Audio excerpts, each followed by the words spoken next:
also increases apoptosis of the cancer cells by stimulating the immune system of the animal.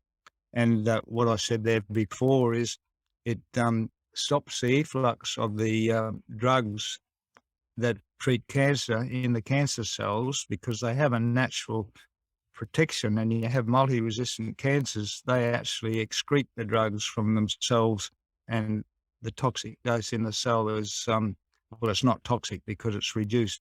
The curcumin stops that efflux and maintains the level of the chemotherapeutic drugs within the cancer cells, which then allows it to kill the cells.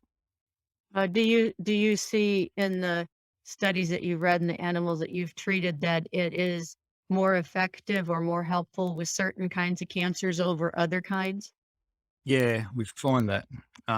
It's not that effective on lymphomas, leukemias, and we've got to figure out why. Mm. It seems to be very effective against sarcomas, osteosarcomas, melanomas, small cell lung cancers, and cancers involved in the ovaries and in the bladder. And your transitional cell carcinomas in bladders is really a good aspect of the effect of curcumin. And I discovered that years ago, and we've actually got several cures of that. That's really phenomenal because that is a difficult one from many avenues trying to treat, plus trying to get to it, plus the pain level that comes about on those bladder cancers. Yeah, I discovered 10 years ago a bad case. It was almost euthanasia. You could palpate it abdominally with your hands. It actually went away, and that really blew my mind away. The Yeah. dog is probably dead now because it would be 20 years old, but that started my journey into figuring out the anti-cancer effects of turmeric. That was about 10 years ago. Wow, that's cool.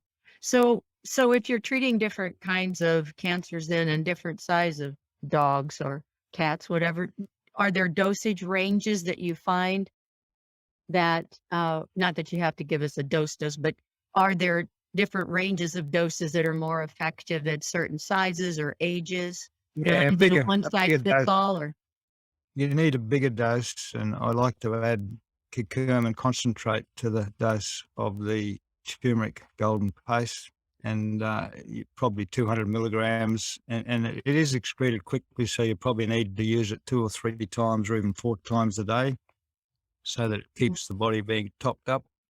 But we haven't really worked out a dose yet, because there's lots of research going on, and they're using it in different ways. They're using it in intravenous injections. They're using it orally.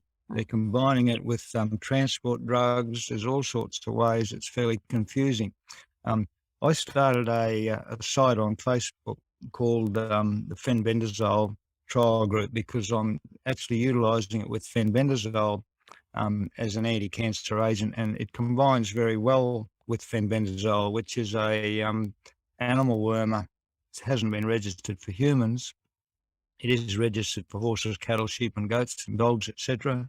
And it's fairly similar to mebendazole, which is the one that's registered for humans for parasite control. And mebendazole also has this anti-cancer effect. I've not seen where it's been combined with curcumin, but fenbendazole has been combined with curcumin, and the two together have an increased effect on cancer, particularly lung cancers, prostate cancers, melanomas, etc. So there's a lot more work to be done to collate it all, and that's what I'm trying to do. I'm trying to get some blogs up where I've got all the cases that I list off.